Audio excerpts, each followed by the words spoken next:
Well, hello, good evening, everybody. Welcome to HackerTrail's fourth session. Fourth Tech 101 session. Thanks for joining us tonight. My name is Edric, and I am your host for tonight. We have a few minutes before we start the workshop, so I wanted to take this opportunity to encourage you to join the HackerTrail community by scanning the QR code that you see on the screen right now, or by clicking the URL in the chat box. I believe it says hackertrail.com/company/tech101. Now, by joining our community site, you'll be able to connect with today's guest speakers and techies to discuss and collaborate to upgrade your tech career. You're also going to be able to find some open positions offered by top companies such as EasyLink, StarHub, Dell, and TabSquare. So before we begin, let's start off with a fun fact, as always, related to product management and the speakers themselves. So, a couple of points here. Did you know globally that only 5% of product managers know how to code? An effective product manager could increase company profits by 34.2%. This is a huge, huge number, right? But less than a third of product managers' time is actually spent on strategy. 70% of it is spent on tactics and execution. And roughly 70% of the PMs, in this case, all right, is product managers, believe that product management is a leadership role. So this is also a very, very interesting point whereby if you're here, obviously, to find out a little bit more about what product managers do, what product management is all about, now you're in the right place, all right? And do take note that this is something that you not only have to look deep into the product in itself, but also you're going to have to roll up your sleeves and get a huge, huge job done. But of course, you're not alone. Okay, as always, you all have your teams. All right, so let's get straight into the poll, shall we? Now, let's give the audience a few more minutes to join. I think we've got a couple more minutes to go. In the meantime, let's share some insights about our speakers. Now, as you know, today we've got Aishwarya and Chor. These two ladies are excellent product managers that have joined the HackerTrail community today and are honest guests for tonight. Before we go into more of the serious parts, all right, let's get to know them a little bit better. All right, the first question is, who spent more than... Sorry, could we have that, please? Yes, thank you very much. Who spent more than a year in the Czech Republic as a product manager? Is it Aishwarya Menon or is it Chor Poon? So, come on, put in your answers. Let's go. Oh, something I wanted to highlight as well for those who are here. Remember that if you take part in all the polls, two lucky winners today will have a one-on-one coaching session with Chor and Aishwarya separately. Okay, so do take part in these polls, because if not, you won't get a chance to do this. But this is exclusively for HackerTrail community members only, so don't forget to join the platform as well. Okay, so are we ready with our results just yet? Let's have a look.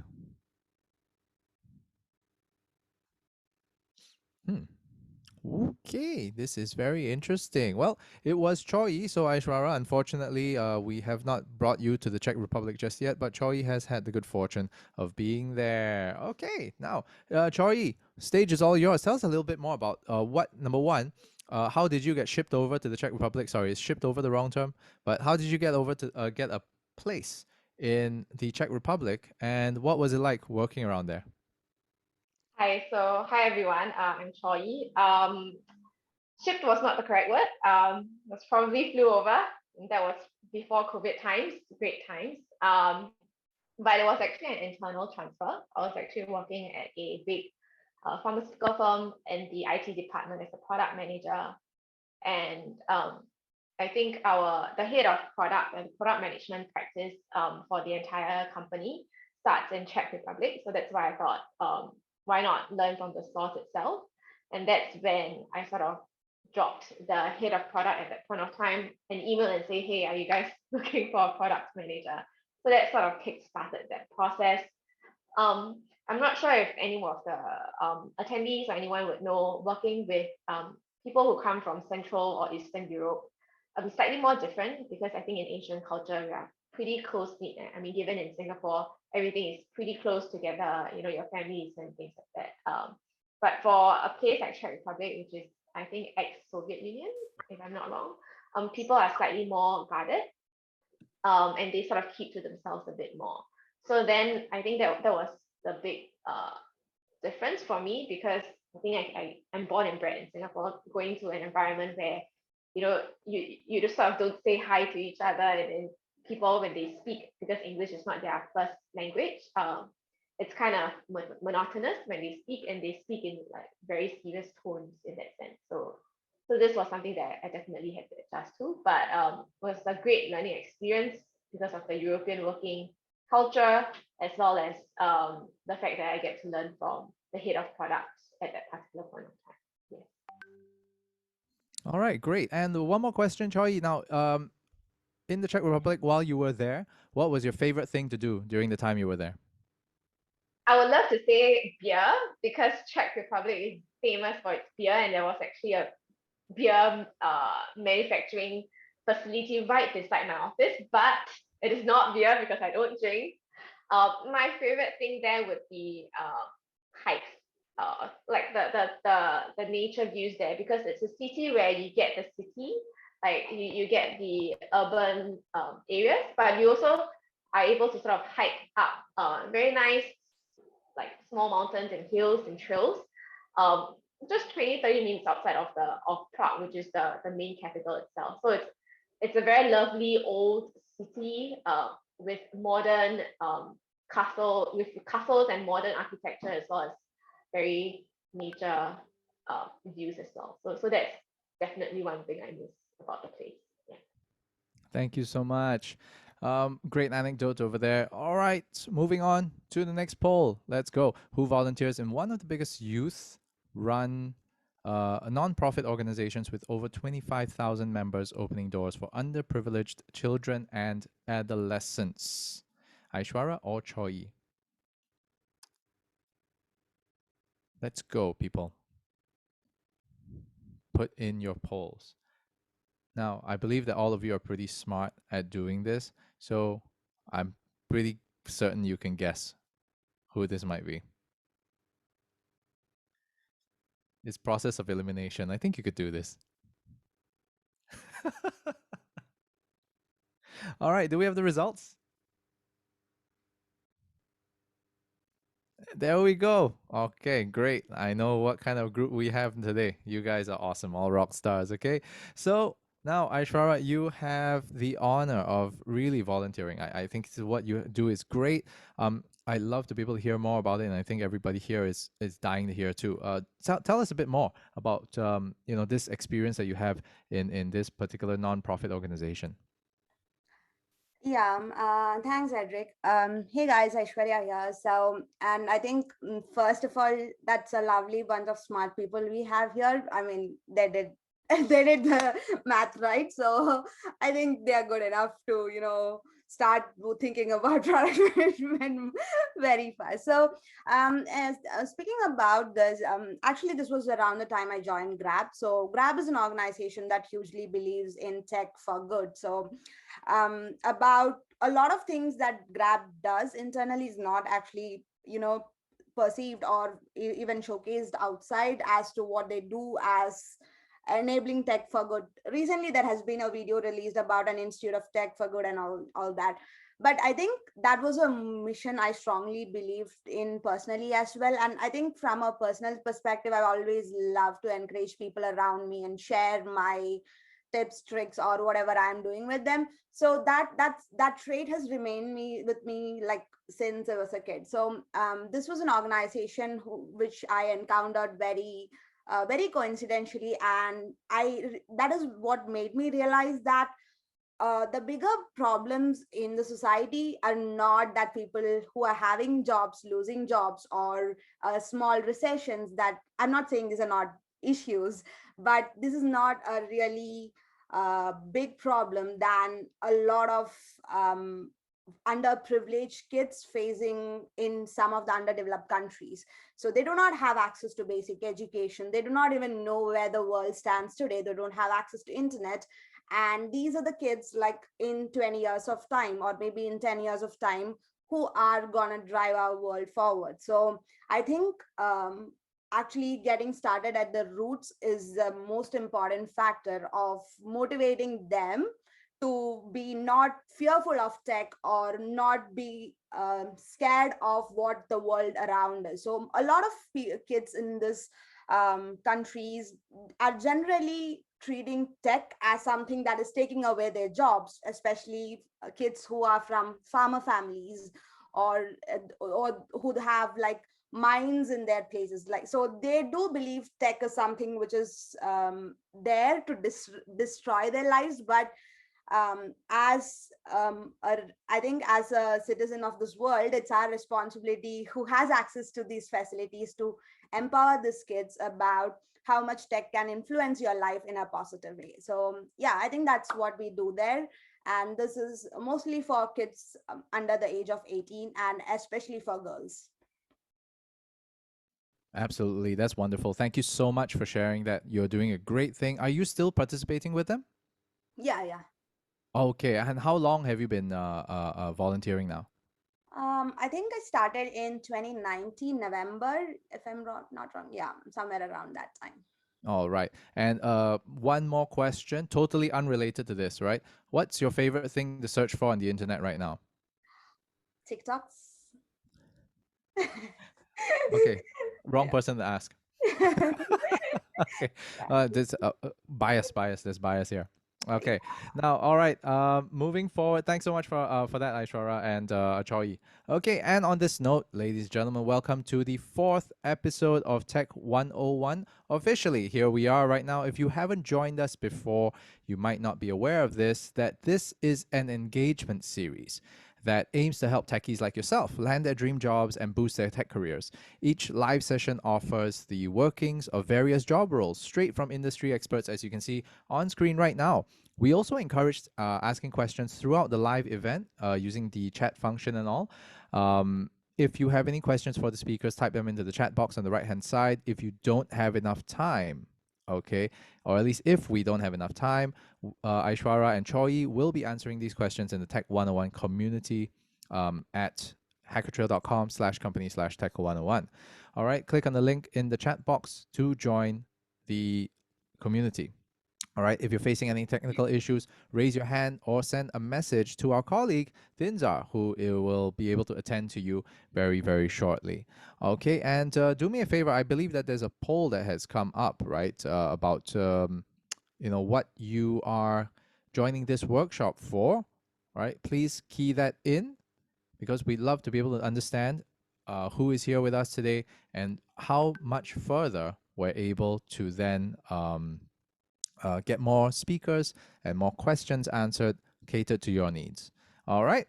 So that being said, now with the poll that's going on right now, I would still like to take this opportunity to move forward and introduce our keynote speakers. Aishwarya Menon from Ticktop, as she had so rightly mentioned that her favorite thing to look on the internet right now is TikTok. So, okay, great. And Choi Poon from Advocado. Aishwarya is an enthusiast with extensive product management working experience in companies such as Grab and ByteDance. Choi is an outcome-driven product manager who has worked across multiple industries and company setups such as MNCs, startups, and SMEs. One thing they both have in common is a passion for technology, right? And definitely giving back to the tech communities. As you heard earlier on, Tech for Good.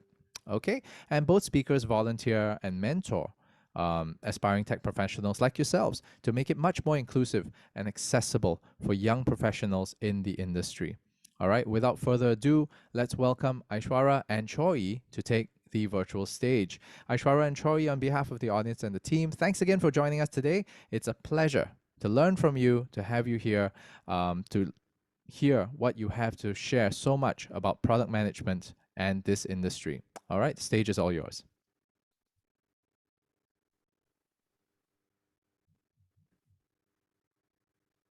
Hi guys. Okay. Hi. Sorry, is there supposed to be one more item that should come up? All right. Aishwarya, Choi, let me just check. All right, here we go. This is who we have in the audience right now. Um, you're joining the workshop here. We've also remember something, okay, ladies and gentlemen. We're going to be carrying on with this as well. Shall we begin directly? All right, with Aishwarya. All right, from TikTok side. Okay, we'd like to get to know you a little bit more, and we're going to start this conversation. All right, about why did you choose product management, and what was your path to get there, or where you are now. So let's get started with Aishwarya first. Yeah, sure, Edric. So I think my path into product management was quite coincidental. So I come from a consulting background. Consulting in the world of tech actually means tech consulting. So you have product companies that build products of their own, and then you have service industry which actually supports the work that's happening in the core tech companies. So I think when I started as a fresh grad in a service industry or in a consultancy firm, I realized that something I was extensively doing was actually serving the requirements of the users and making it more intuitive for them and making a benefit or value add for the business as well. But the biggest challenge I had at the service side is that you do not get to be on the other side of the table. Like you do not make the decision of what product you're building, or like when it's getting launched, or what exactly is the strategy of the organization moving forward. So this was quite a bit of a discouragement, I would say. But like when you really own the product delivery, it is not really a good feeling to not own the strategy of the product. So that's why I actually made a move. And during my move, I was searching for a couple of opportunities which really did not suit my interest. And that's why how I finally landed at Grab. So even when I started at Grab, I was into a particular tech space. Like for example, if someone has seen my profile, there is a strong Salesforce background which I was working for like my first 2 to 3 years, and the first few products, or even as a matter of fact, like that all the deliveries we were doing were based on Salesforce as a technology. But I think after my first few months in Grab strategy is not really related to investing into outsourcing products or into building things relying on technologies that have been built by other companies. So we do have a very strong in-house culture of building our own products, like whatever it be. Even if we do have other products that can support, we generally do it by ourselves. So this gave me a huge insight into how things work at the product side, and how strategies are being built, how business decisions are being made, and what actually benefits the business. So that is why I've added this light onto it. So industry wide, there is a concept of a product manager being an expert with UX design, business, and tech. And this you fall at the center of this Venn diagram. And actually there is much more that you actually have to master, and you have to know about basic economics of like how finances work. How can a product that you build get profitable? You need to be able to analyze huge amounts of data which would be placed in front of you, which might not really make sense, but you have to really find that one particular data that is the driving factor. You have to actually do, or I mastered the concept of creating MVPs or prototyping, etc. So all those can be bucketed into the huge aura of say UX, business, or tech. But after all, these are all pretty disconnected, and I think that's how a product manager's lives look like in reality. So yeah, that's how I came into product management. Thank you so much for that. Your slide is beautiful, really. The reality of juggling everything on basically one fulcrum is it's amazing, right? And that being said, I'd like to also just bring this over to Choi, who is with Avocado. Now, same thing goes for you. Could you tell us a little bit more about why did you choose product management, knowing, I guess, that it's like that, so complex, and eventually, what was your path to get there, and eventually, how you got to where you are now? So I'm a bit like Aishwarya. So my expectation was that yes, I'll be at the intersection of UX, tech, and business, and it sounds like really fancy and stuff. And that was the initial draw for it as well. So how I got into product management was the same company in which I moved to Czech Republic. They were actually starting up the product management function when I was there. And I guess coming fresh out of university, like quite a few of the participants, I saw the poll results. Um, I was a information systems graduate, so I wasn't sure what I wanted to do, but I was really sure that I didn't want to be a software engineer. So I was in the software engineering department, and they were just starting out the product management capabilities. I think at that point of time, Singapore was slowly beginning, or Asia was beginning to realize the potential of a product manager, slightly behind the US as well as Europe. So then that was where I sort of did the experimentation route. I just told my boss, could I just shadow this product manager for the product manager and the QA and the Scrum Master for a month each, just to see how I find each position, and then eventually settle into one, and that was product management. And I was drawn to the fact that you get to interface with a lot of different stakeholders. I think that was the main draw for me, because I get to use my tech knowledge, but not as a software engineer, but in terms of the understanding of the technical concepts, and things like that. So I don't have to be like really good at coding or whatnot. I just need to be able to have conversations with software engineers and understand where they are coming from. Or at least, even if I don't completely, I am able to search on Google and I know where to start in that sense. So I really like the intersection that a product manager is amongst all the different stakeholders. And that's sort of where it started actually. And then wanting to know more about product management and how product management works in different companies. And that's why I made the different career moves that I made, because I wanted to see how product management is actually applied across an MNC, in a local startup, or even in a smaller company, like local company that has an ongoing product or a live product going on. So that's how I sort of got into it. Yeah. Thank you so much for that. And now it's time for us to deep dive into that. So, for everybody in attendance, you're definitely going to want to listen to this, okay? Now, we're going to look into the different aspects of your definition of what a product manager, of what product management is. Now, for the both of you, ladies, Aishwarya and Choi, you both had similar career paths. So, do tell us a little bit more. Your industries are so different, right? Tell us a little bit more about the differences in the technical and soft skills which you need as PMs. Choi, would you like to take this one first? Yeah. So maybe I'll just dive into the content that's more related to my experience. So in my career, I've worked in a multinational company, moving into a startup, and then a local small and medium enterprise, which is Avocado. So for me, my definition of a product manager is probably consistent across all these different ones, to maximize the value that your product brings to the business and to the environment that the product is actually operating in.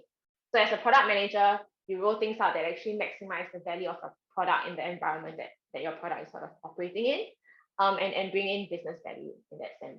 But that said, the role of the product manager, I feel, differs slightly according to the company that you're in, and there are certain emphasis on skills that may not be as relevant for like different types of companies. So I'll start off with a multinational company. So and I feel that, like personally for me, I think in a multinational company, I mean something like Ticktop, which Aishwarya would also might also agree with, is that there's a lot of organizational structure. You know, there's different departments, roles are very clearly defined, and things like that. So you have like, I mean, I was working in a pharmaceutical firm, so it's a healthcare firm, and you have to be able to know how to navigate the organization structure to suit your products, because your product may not serve just one particular business user, and you might need the cooperation of another business user, or another business unit, just to make sure that the delivery of your product goes smoothly and stuff like that. So in MNC, I feel knowing how to navigate the organization structure and influencing different stakeholders that are not directly impacted by a product is very important. The second thing is also to understand what's your business objectives and align your product with it. Because in a huge multinational, they have like a whole variety of products. How do you make sure that your product stands out and at the next round of budgeting or financing, it won't get cut off? What you have to do is sort of align your product's vision together with the business objectives. And that's the second one. And the third one is sort of to learn, I think, in the diagram that Aishwarya showed earlier, you need to know a bit of budgeting and you need to know a bit of finances and stuff like that, because you need to do resource planning and whatnot. So it's all these different, I think these three are the main skills that I sort of learned from working as a product manager in MNC. And that's sort of what I feel they will look out for as well. Yeah. And then moving on to the next one, which is like a startup. I think everybody knows the startup is very scrappy, moves really quickly and things like that. And the startup that I was looking at was not like wasn't like Grab or was not like Gojek or whatever. They are actually a startup that was in stealth mode, which means that they actually haven't like announced their product to the world. They were just reaching out to specific like companies. So at that point of time, I think the skills that were like that I really developed and that were really highlighted was my ability to sort of determine what is the minimum viable product for our department. And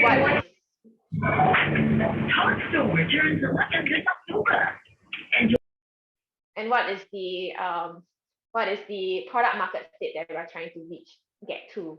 I think for a startup where you're sort of trying to figure out where you stand within the market itself, being able to quickly do the pivots, test and validate your product and come up with the minimum viable product is really important, because you don't want to waste time coming up very nice 100% done product only to realize that it didn't fit what the market needs, and then you have to do that pivot and then you have to retest and validate again. So that was something that I think those were skills that I think in a startup was really emphasized.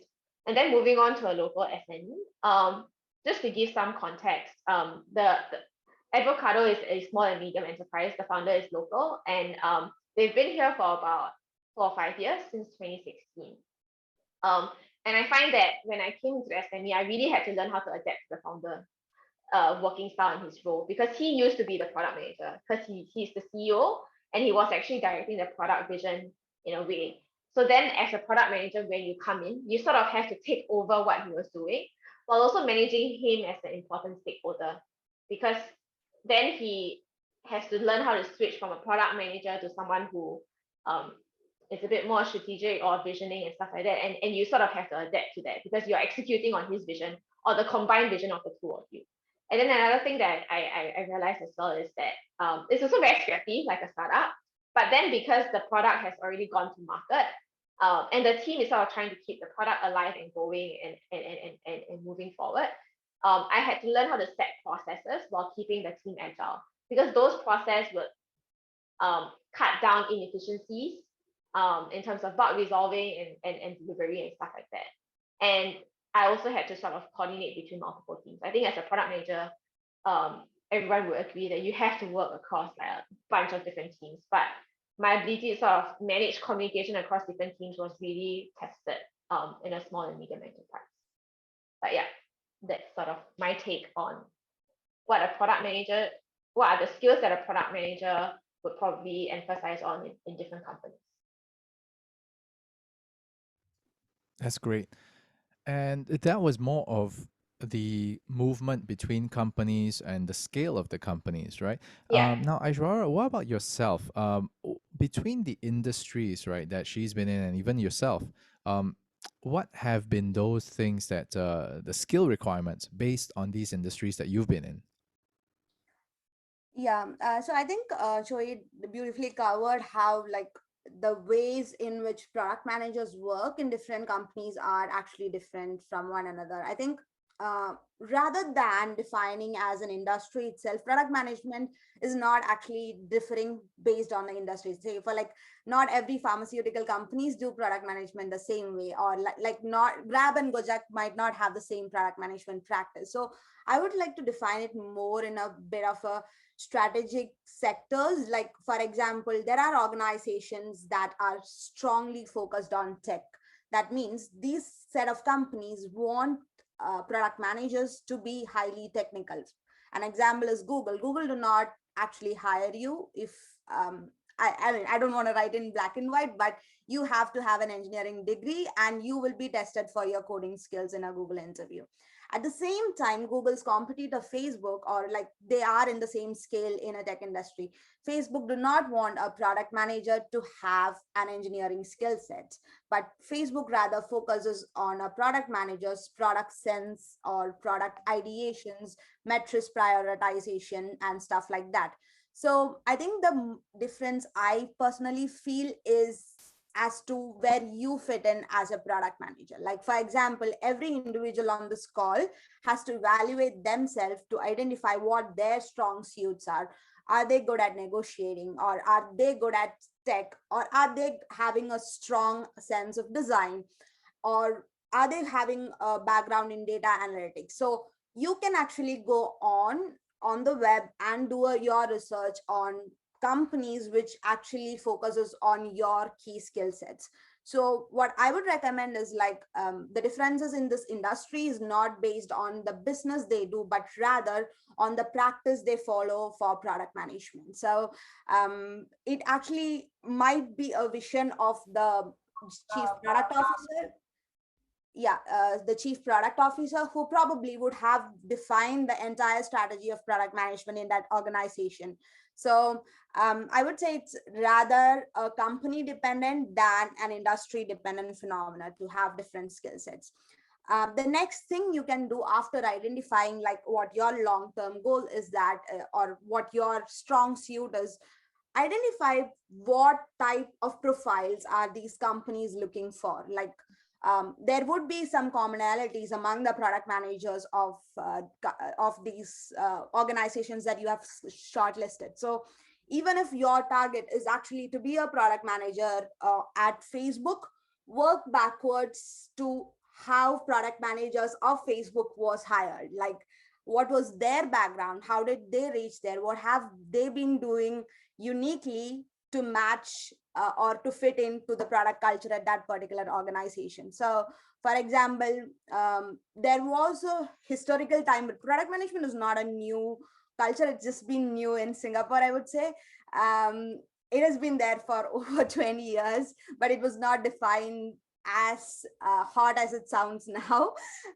So when initially product managers were getting hired at tech companies like Google or Facebook, or even the Uber had a very strong product management practice for a very long time, and they were like the first class product managers did belong to Uber for a very long. And we had a lot of product managers from Uber at Grab, and that's probably how we got the opportunity of studying from a lot of people who were masters at their skill sets. So I think working backwards from these product management profiles will give you a very strong fundamental basics as to how you can work your profiles upward. So building product portfolios, experimenting your own products, building MVPs, doing a deep research. Like, for example, like Chori mentioned, if there are small, medium enterprises, or even there are like initial level startups, and you know that they are looking out for product managers, do a deep dive into the product they are envisioning for. Do your own prototyping, approach them with your prototypes, and like I would say just make them excited about how passionate you are about their mission than they are. Like, so that's what startups love. They want people who are passionate about the products rather than cracking into a product management job by itself. So yeah, I think in short, I would say identify yourself where you fit in and go for an organization that matches or values your skill set. Hey, thank you so much for that. Now, between the two of you, do you see that as a similarity as well from what Aishwarya was mentioning about the journey, about the industry, know-how, and historicals, I would say? Is this something that you also had to do, Choi? Yeah, I think I do agree with what Aishwarya sort of mentioned in that sense, in terms of positioning myself, because like I came from a B2B background and then moved to B2C, and it was like making that transition was something that I had to do consciously, and like what Aishwarya said, I sort of understand where am I as a product manager, where do I want to go as a product manager as well. and slowly move myself or position myself according to that. So I can definitely attest to that. And also, like what she said, research about the company you're in. Speak to people who are within that company. I think with LinkedIn and social media, everything is out there for you to sort of go out and get it. So reach out to them to understand their product teams, processes, and stuff like that. I think those were some of the steps that I took myself to move into the areas that I was in. Yeah. Great. And what about the differences? Let's just say, for example, I mean, Aishwarya is in TikTok right now, and Chor, you're with Avocado. Would you think that if the product management role were that similar, would you all be able to just switch roles immediately? Or do you think that there are major differences in what you all do?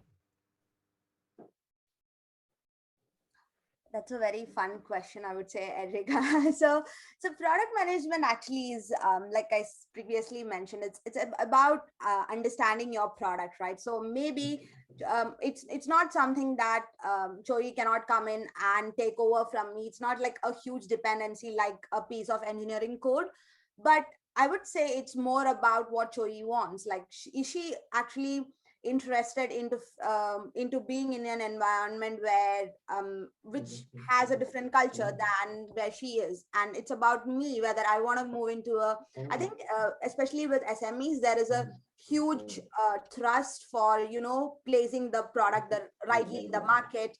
You have to gain your space in the market, you have to beat all the competitions, but as opposed to that, with respect to TikTok, the challenge is about how to be innovative than your competitors are. Like, you're not waiting for users or payments or stuff like that, but rather you want to be innovative every single day. So the types of challenges we have at the companies might be different, but I think every product managers would at some point be able to fit in, because if they have the experience and if they have the willpower to do it, I think that shouldn't be a big deal. Okay, thank you so much. Choi, anything to add before I move on to the next question? Yeah, it also depends on whether or not I'm interested in TikTok as a product. Like, because you do have to know your product really well to be the product manager, and you sort of have to live, breathe, and like not live, breathe, but you really have to be interested in that. So I mean, I'm sorry, I don't have a TikTok account yet. So, maybe that's a prerequisite for the company in that sense. But yeah, it's a matter of, I think you can plug and play, but then you have to make sure that the product manager is into the product, understands that product that he or she is going to work on. Yeah. Right. Yeah, maybe like Edric, just because I forgot a point to mention. So there are different types of people out there, right? So some people actually have a huge roadmap right in front of them. Like, in 10 years, I need to be a chief product officer. So if that's a target, you have to start working like now to get into senior roles and leadership roles. You have to have some venture capital experience about how investments work, how your product strategy is structured and stuff like that. So, like, just from my personal experience, if you ask me at this point, would you rather be a lead product manager, or would you rather take up a new role as a product manager? I would say I would take up a new role as a product manager, because for me, my priority is to diversify my experiences in product rather than getting up on the ladder. So I mean, it's not like one of this is bad or the other one is good. It's just that it's about your priorities and like what you really want. So for me, my vision is actually to prioritize or to understand how different companies work or how different products are built, and bring up that experience personally for me. But there are a lot of product managers who actually stays in companies for like straight from scratch. Like, I have product managers at Grab who have come up as interns and who have actually grown up to the head of product. So yeah, so you have different pathways in front of you. Fantastic, fantastic. And this is really, really very interesting. Now, this segues perfectly into the next segment, really. And there's one thing that I think there was a good question here from the chat, that as a product manager, right? Number one, do you own the pricing of the product? So, Aishwarya, what about you? What's your take on this? Okay. So as of now, TikTok is free of cost, so I don't own the pricing. So, but pricing comes into products like, for example, if you take YouTube, a product manager who owns YouTube Premium has to own the pricing of the YouTube Premium product, because, like, if you ask who a product manager is, a product manager is the end-to-end owner of the product itself, be it pricing, be it marketing, be it sales, everything is the responsibility of the product manager. But does the product manager do it alone? No, you have a lot of people who are like masters of each craft, and your biggest value add is actually have you actually combine these together, or how well you can work with all of them together, and how have you know each of them personally. So that's how you can get it done. So I don't think you need to know the science behind it. It's good to know, but you don't have to do all of it yourself. Hey, Yeah. great. So, ladies, I would love for us to be able to go into the next phase, which is career progression and skill requirements. So, this is great because in our poll earlier on, as well as, I mean, basically what our audience is right now, some have a tech background, some may not. So, there's a great question here from Cheryl Koo, who's asking, what's the best way to get started in product management coming from an entirely non-tech background? Choi, would you be able to just share a little bit more on this and give your advice? Sure.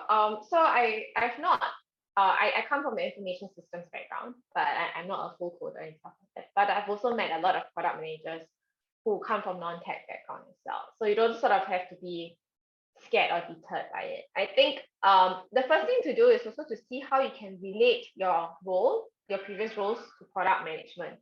So I think a great example that I worked with before was um, she was a marketing manager, and she's actually transitioning into like digital marketing or marketing manager transitioning into product management. So what she did was she took her role as a product manager role and the marketing campaigns that she sort of raw marketing strategy that she does as the product itself. So, and in a product manager, in product management, what we do is we test and validate our hypotheses. We roll out our products, learn what we can learn from the product that has been rolled out, and then make the changes necessary. So she what she did was she phased the way she rolled out marketing campaign strategies according to that, where I roll out a marketing campaign, I look out for the results that come out of it, and then from there I make the tweaks and stuff like that. So she was able to relate what she was doing in the sense of how a product manager would roll out a particular product. I think that's one area where you can look at it as well. Another area was, instead of focusing on the hard skill, which is like coding, technical experience, and things like that, focus on the soft skill, which is I mean, this is not entirely all, but stakeholder management, for example, the ability to coordinate across different teams, influencing people and things like that. I think these are soft skills that, to be honest, they don't come naturally. They have to sort of be built up over the years of experience. And just to show that you can sort of, and I think another main thing is your data, your preference for data, or your efficacy for data, in that sense, where you don't have to like be able to like build up a whole database, but you have to be able to sort of be comfortable with numbers, look at how people respond to your product, because you will have to look at Google Analytics and things like that as well. So you should be able to be comfortable with numbers. And I think this is the small hard skill that I would think product managers would need, but it's not something that's impossible to learn. I think there's tons of YouTube videos or like Udemy or Coursera courses that you can do that. So just to show that you're able to pick up some of the hard skills, maybe you can take a course or two, on Udemy, which might take a day or two. It's more of showing that you have the potential to learn rather than the fact that you actually have this hard skill in that sense. Great. And Choi, let's talk about moving up the career ladder, assuming that you've gotten the job already. What is movement up the career ladder like? And as you move up from, let's say, for example, you just start as really entry level and you move up, do you notice that there's also a difference in the skill requirements as you go up? Yeah, I definitely do. I think the career path for a product manager can differ by a lot, like what Aishwarya mentioned. You can go up all the way to head of product and manage a lot of product managers and be a people manager, or you can move across different products and be a product manager that is like really good at managing different types of products, for example, and still be an individual contributor, which means you don't manage anybody, but you are good at what you do in that sense. But let's say, for example, you sort of move up, like from a junior or associate product manager to a product manager, and then to a senior product manager. I find that one main skill that sort of gets that people on the higher position have to pay more attention to is strategic and visioning. So maybe when you're in the associate role, you are a bit more execution, like you roll out features and stuff like that. But when you start move up the ladder a bit, you are sort of expected to have skills that are a bit more like strategic. How do you foresee your product in maybe like a few months time, in a year's time, for example? How do you position your product to meet the changes within the environment? So these are skills that are less technical and more tactical. And I think as you move up the career ladder, you sort of have to be able to have those tactical skills. Yeah. Thanks so much for that. And Aishwarya, this one's for you actually. Earlier on, you were mentioning, right, that it's really good if somebody can, or whoever's interested, go study how the guys at Facebook got the jobs at Facebook, whoever is joining YouTube got the jobs at YouTube. Now, I think what the audience would probably be looking out for is what are some of the companies that are trendy right now or trending, right? Like, for example, TikTok, right? What skill sets are they actually looking for in today's market?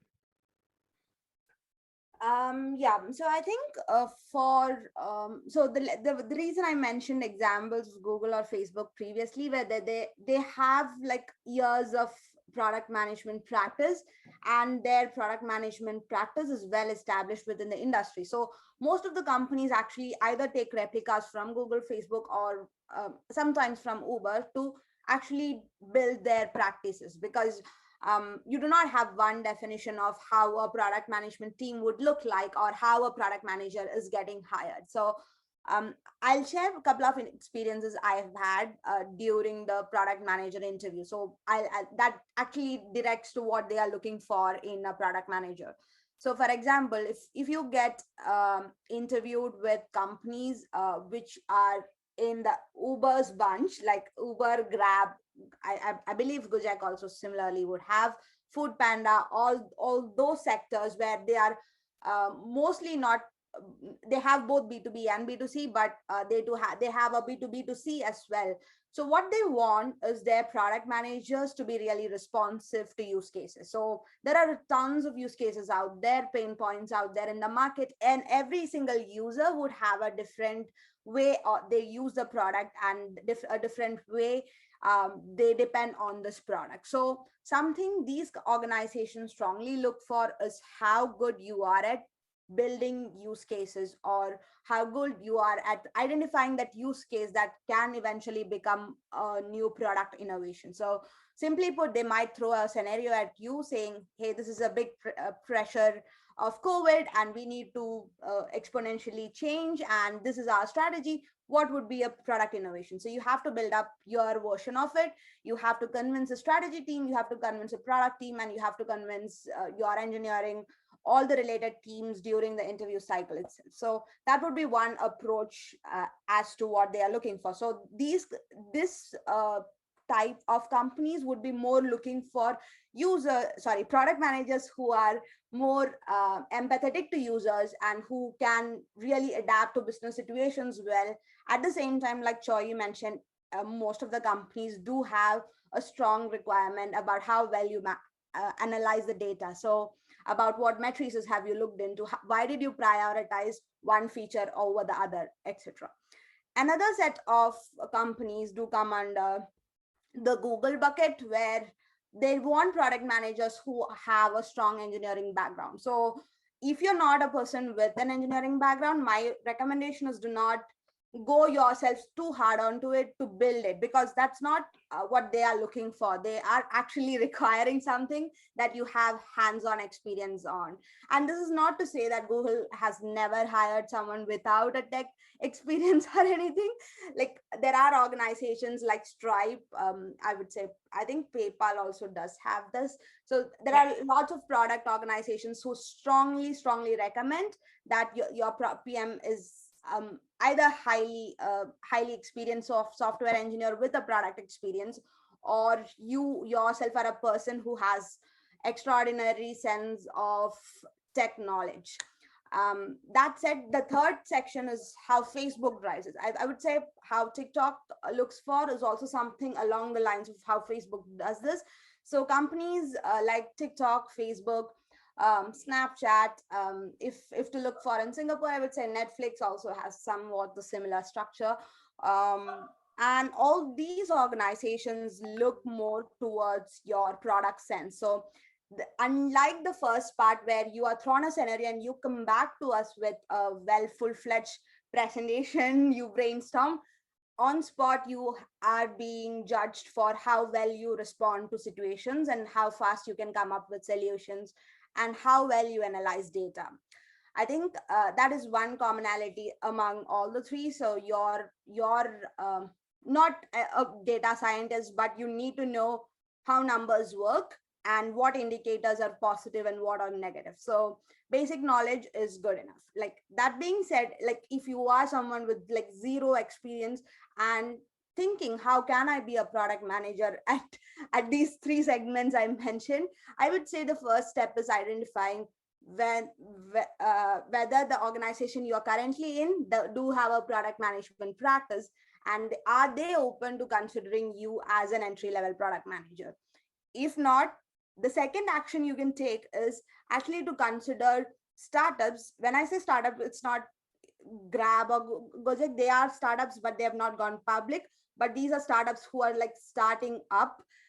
Even you might be in risk. Like, it might not be a safe option, but they would be open to experimenting with people who have a strong passion for it. And if you actually stick with them for the longer run, I would say that would be the greatest learning experience of your life, because you get to see like how product ideations are coming and then the entire way up till how it goes to market. So I think that is how you can build up yourself. Like, focus on areas that companies focus on, like, be it user, be it business driven, be it tech driven, or be it data driven.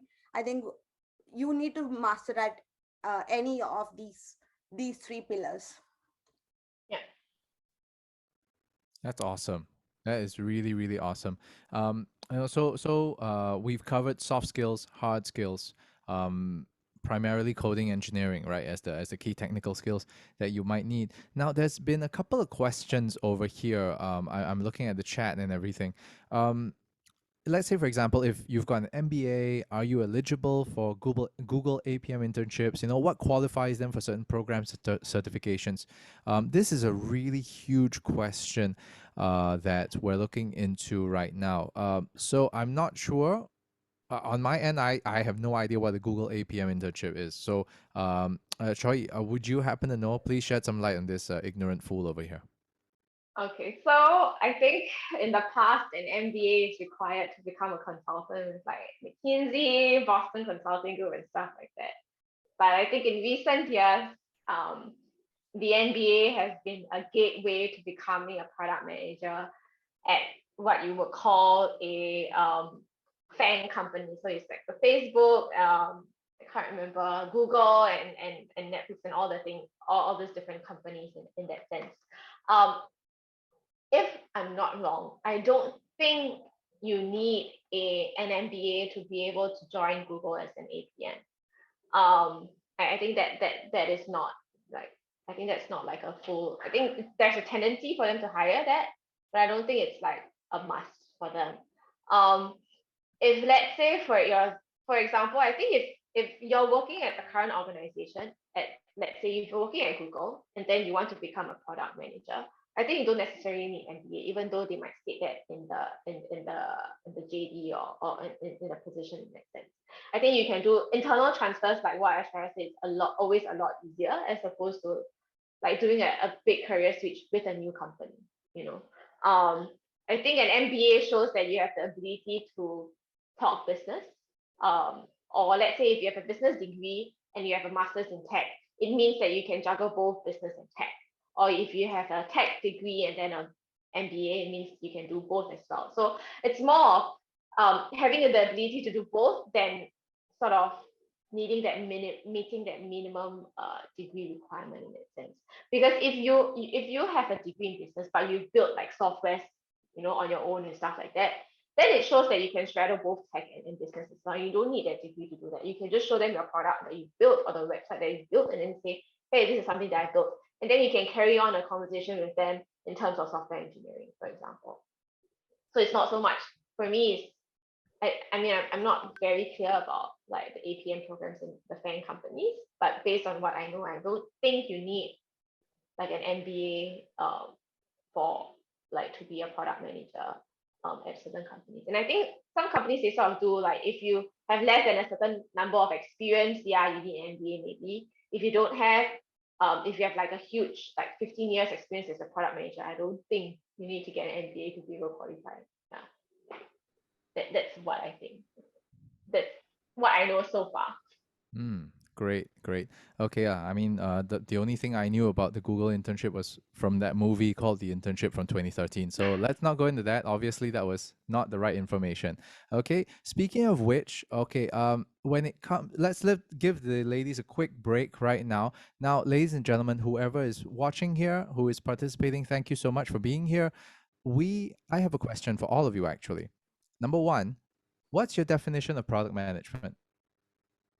Scan the QR code or go into the link that should be in the chat. I think it should be there.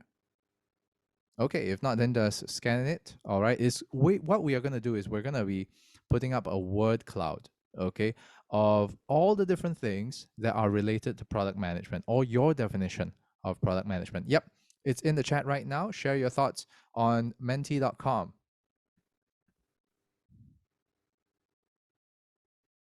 And let's have a look in a bit. This is a great chance for us all to tap on everybody's experience and perspective to hear a little bit more on our understanding of what product management is all about. For some, if let's say, for example, you talk about product management outside of the tech space, this could go into apparel and fashion, it could go into stocking and inventory, it can go into market and distributions. All that could also be within product management as well, if you're going outside of tech. So this is a great opportunity for us to tap on each other's knowledge. Okay, so are we populating the word cloud right now? Let's have a look.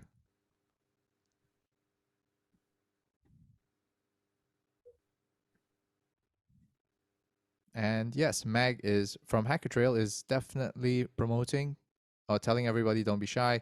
Everybody put in your words into the word cloud right now, please. It's only 3 words. You need to enter a word, enter another word, and then enter another word, and then click submit. Okay, so let's give it a shot. What do you think your definition of product management is? I'd love to see this word cloud. This is really exciting. Okay, while this is going on, right, I think let's hear from Aishwarya. What is your definition of product management while we're waiting for the word cloud to come up? In just one word, my definition of a product manager would be to be an innovation machine. So a person who generates new ideas every single day, but that idea has to be substantial enough that it brings profit for the business. At the same time, it does fit in the business user needs. So yeah, if you ask me in one word, that would be my definition. What about yourself, Choi? Maximizing business value, I think. Maximizing value of the product. I think that's what a product manager does. Like for me, through like different venues, you know what I mean? Not, yeah. But for me, I think that's what a product manager sort of does. Identify value and maximizes it. This is very interesting. Ultimately, right, where this is leading us to, essentially, I think that there are many, many, many people, right, who are having certain ideas of what product management is, but it actually isn't.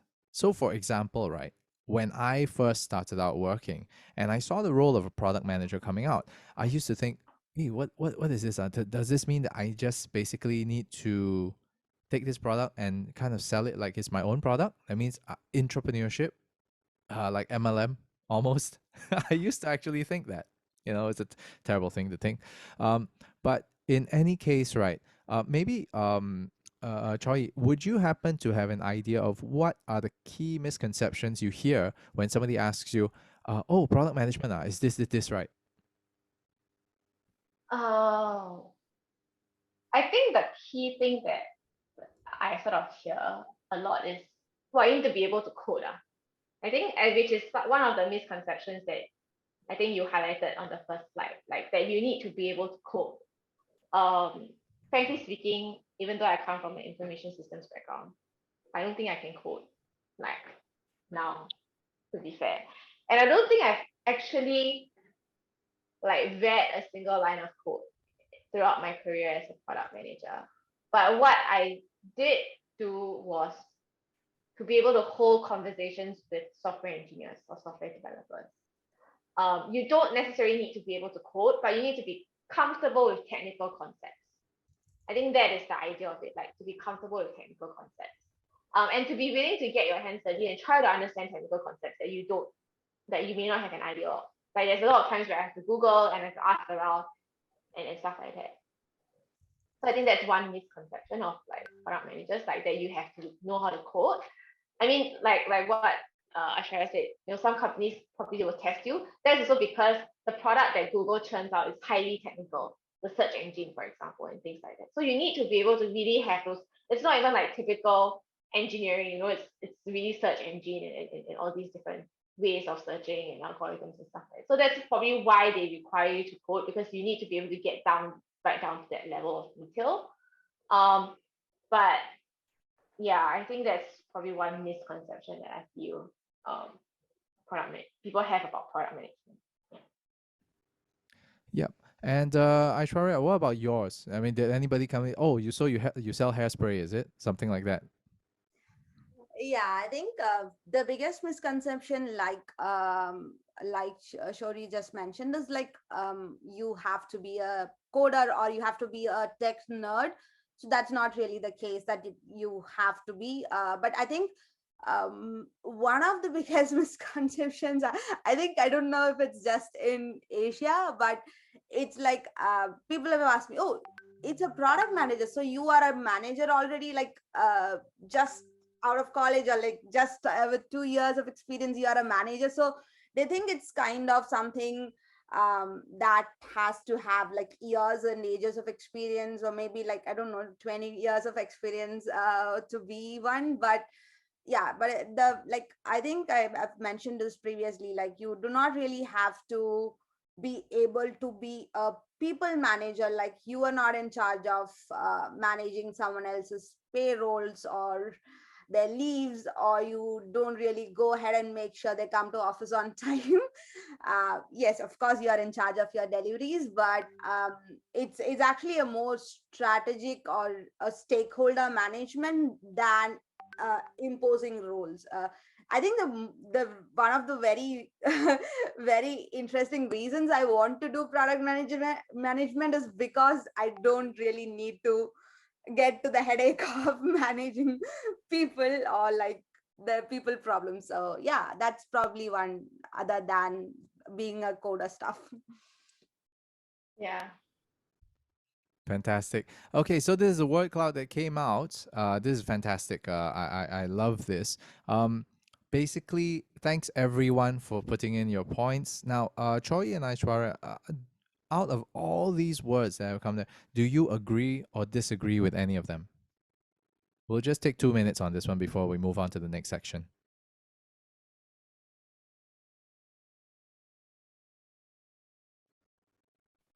I mean, I see some great work there, great words there like innovation. There's huge words, implementing, user centered, cool ideas, superhuman. I That's think interesting. accounting includes accounting is something that um I guess it relates to the pricing of the product. But to be honest, I don't really do accounting in that sense. I'm not sure about other product managers, but um yeah. But I do agree with what um Aishwarya, the word which is probably at the center, which is innovation and feedback. Um, I think you innovate a lot as a product manager, but you innovate according to the feedback that's given for your product. Like, how do you know what to improve for your product? How do you know what to work on for your product? It's based on feedback.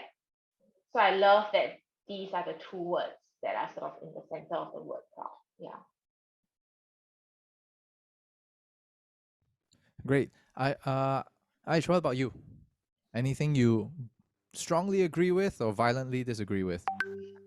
I think, yeah, I think innovation was something I personally just mentioned as well, because probably that is something that you have to be a master. I wouldn't say it's a like you kind of have to have unique ideas every single day, but you did definitely need to know like what each indicators show. Like for example, you are losing users. What does it mean? Why it happened, and how can you mitigate it? Or probably something new or disrupting is coming into the market. How can your product tackle the high growth change? All those. So innovation is really really key. And like I said, I mean, see, you don't have to think about yourself as a superhuman.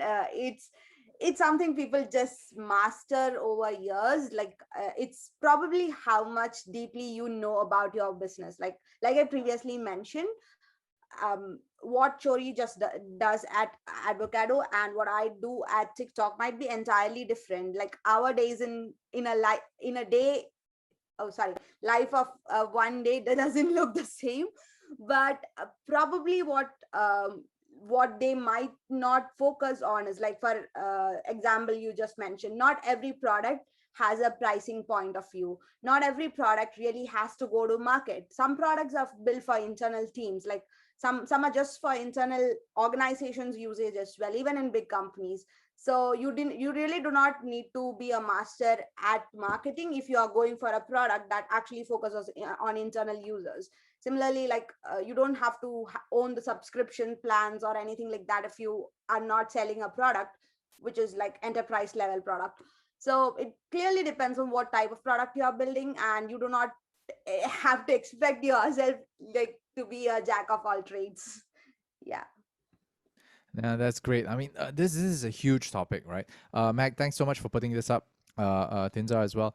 Now, ladies and gentlemen, everybody has contributed a little bit here, and what I would really love to understand, and help everybody to understand as well, is what are the challenges, right? Or at least professionally, what are your biggest challenges as a product manager? For those who are in here, what do you think the challenges will be?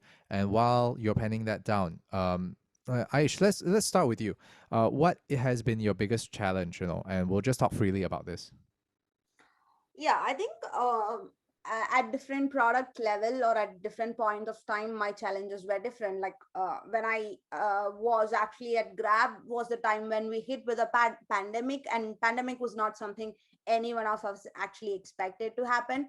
And I think everything was evident to you. Like Grab was actually supporting the society as well as the merchants out there hugely during this pandemic times.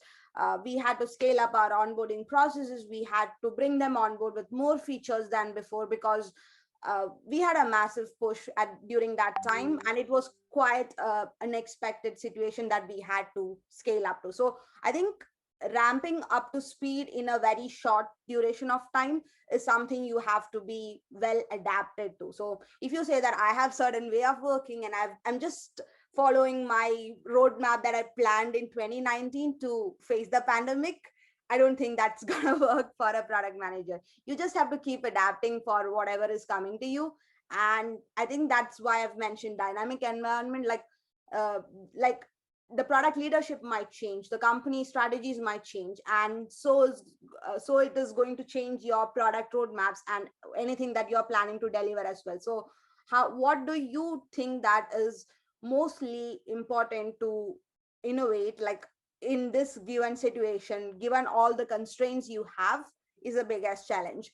And like I said, product economics is something, not really you have to be a master of finance or strategy or anything like that, but you need to know that whether the product or the feature you are delivering is going to make value. Like just saying that, okay, let me add in a button and see whether we get more users, that's not how it works. Like you have to really understand what is driving back the users, and you have to really know what users are looking for in your product. So yeah, I think you have to really be a master of understanding your competitors, filling in that gap in that global market where you have huge amount of competition is, yeah, is really the challenging part. Yeah, and Choi, feel free to jump in anytime. Like, what was your biggest challenge? You know, in this COVID resilience, or at least what is a COVID resilient PM? Yeah, I think like what Aishwarya mentioned, right? Nobody sort of imagined that COVID would sort of hit us. So I think one of the challenge that I sort of had to manage recently was in terms of pivoting the product direction, to be able to fit the current environment that we're in. So Avocado is a customer loyalty solution. We work with merchants for their customer loyalty program and help them capture customer data so that they can actually better understand their customers, and as an extension of it, retain their customers and re-engage them for future purchases and stuff like that. So Avocado was actually meant to be a solution that's used in store. But then, when people stop going out to visit the merchants, what will Avocado do? How will merchants actually use Avocado? So that's where we sort of had to do a pivot, and we had to work on the solutions that we're providing from offline to online. One of it was actually doing a Shopify extension where our merchants can actually use Avocado on their Shopify store, which is their online store. And then their customers can experience the same customer loyalty program, both offline and online. And that was something that was new, or relatively new within the industry itself. And so this was something that we sort of had to make the decision to move towards and implement. And I think that's one of sort of the thing that I had to do as a product manager, which is when do you decide to move, and what do you move towards? I think that for me was something that took a lot of discussions and decision making. And then to sort of pause to say, okay, we're going to change our product roadmap for this coming few months because this is the situation that we're currently facing. So then managing or shifting the team's focus towards the new direction, convincing them of the new direction was something that was quite a task, I would say. Yeah. Well, it seems like the PM of the future, right, especially in this period, is going to require a lot more skill sets in terms of flexibility, and I would say leveraging on much more technology than we did before. Would that be right to say? Yeah, and also being able to sort of change and forecast the change. We actually had those features in our backlog, but we weren't ready to work on them. But then when we realized that another lockdown was going to happen, then this is what we decided to do. So then being prepared for that change, foreseeing that change, and then being able to change accordingly is also very important. Yeah. All right. So we will move on to the last few minutes with Q&A. There have been quite a number of burning questions over here. All right. One of them, all right, Aish, I would love for you to take this one.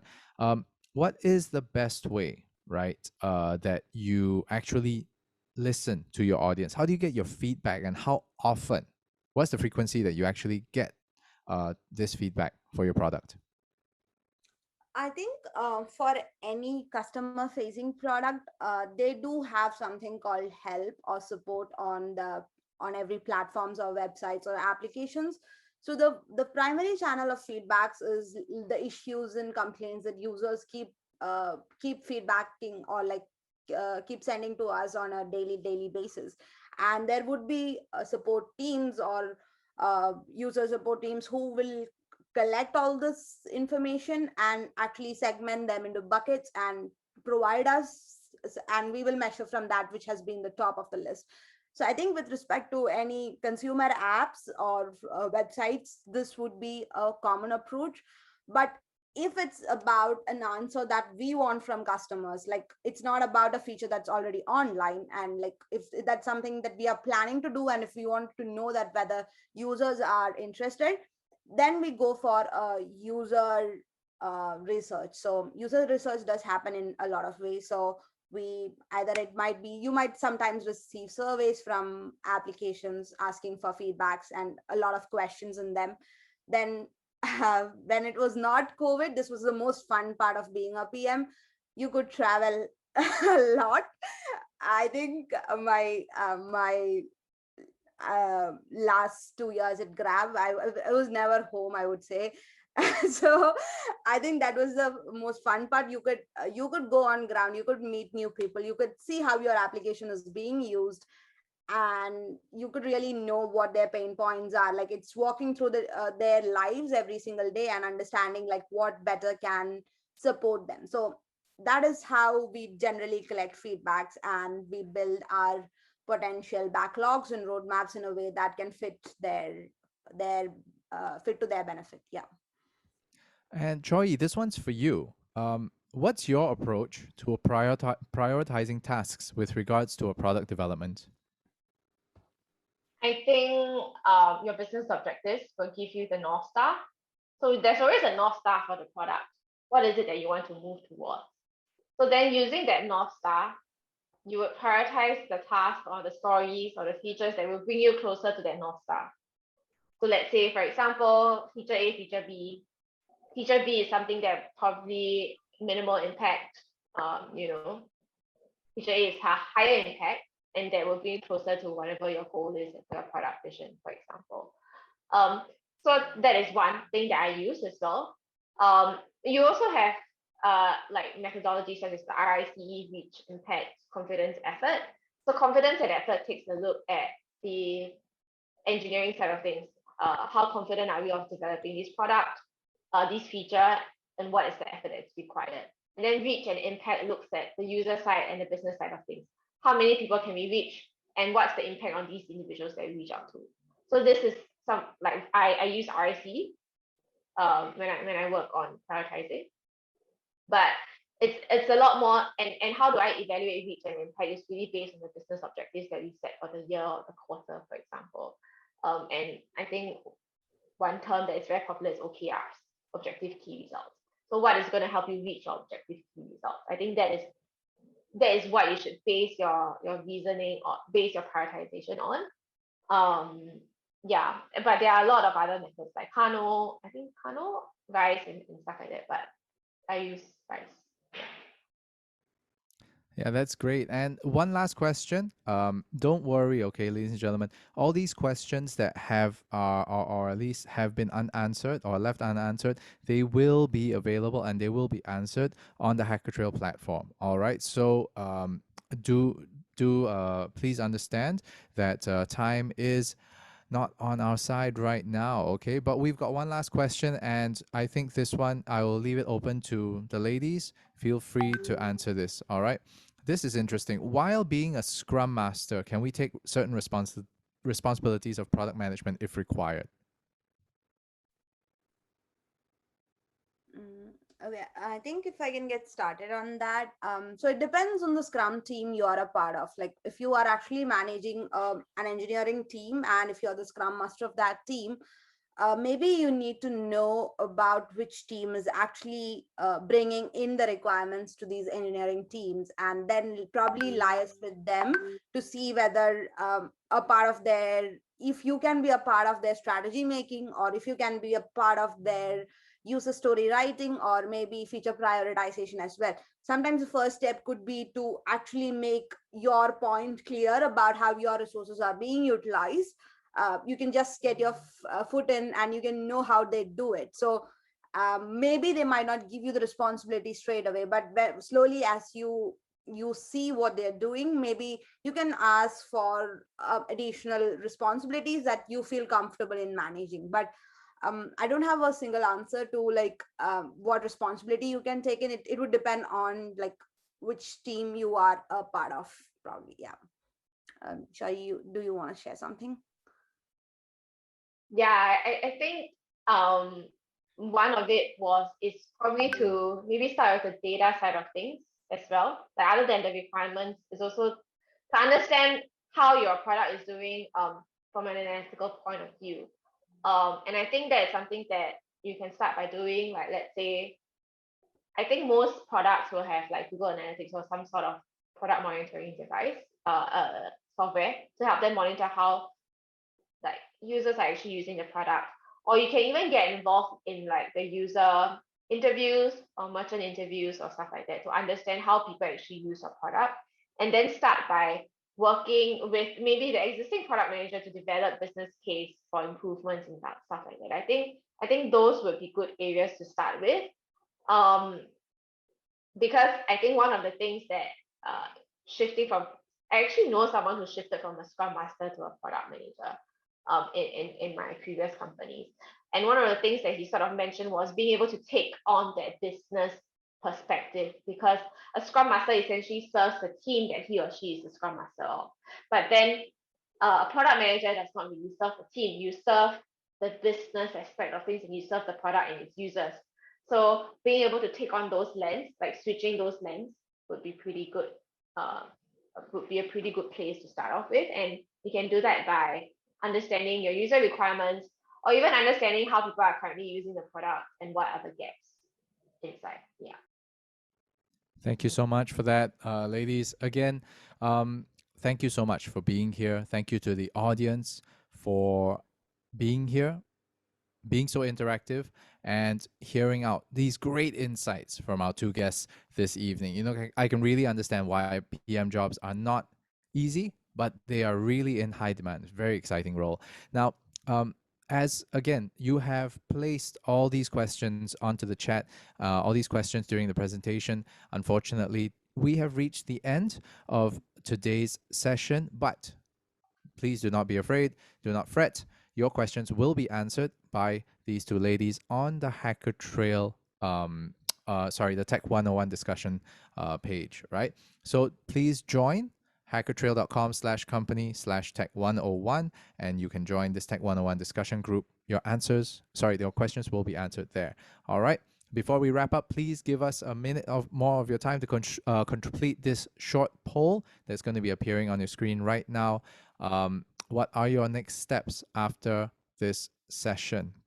All right, I really do hope that you join the HackerTrail community. And remember, by joining the community and also answering all the polls, you have a chance. All right, we have two winners this time around who are going to get exclusive coaching sessions with Chor and Aishwarya after this. Okay, so if you are really looking to get your product management career started on the right foot, you got to do this right now. Okay, and for those, again, if you have questions that have not been answered, go to the community site. It will all be discussed over there. Okay, and if you want to, QR code's there. The link is also on screen and in the chat. Feel free, click on that, scan that, and all right, stay tuned for the details of our next session, and check out the website and social media pages for more information. Again, big thank you to Chor and Aishwarya and everyone again for your participation today. It's such a great session. I really enjoyed myself. I hope you did too. And we also have one more poll. Is there another poll that we have? Do we have one more after this? Probably not. Okay. That being said, that is the last of the polls. Again, please stay tuned. Check out our social media page as well as the website, and we will see you next time. Thank you, ladies and gentlemen. Good night.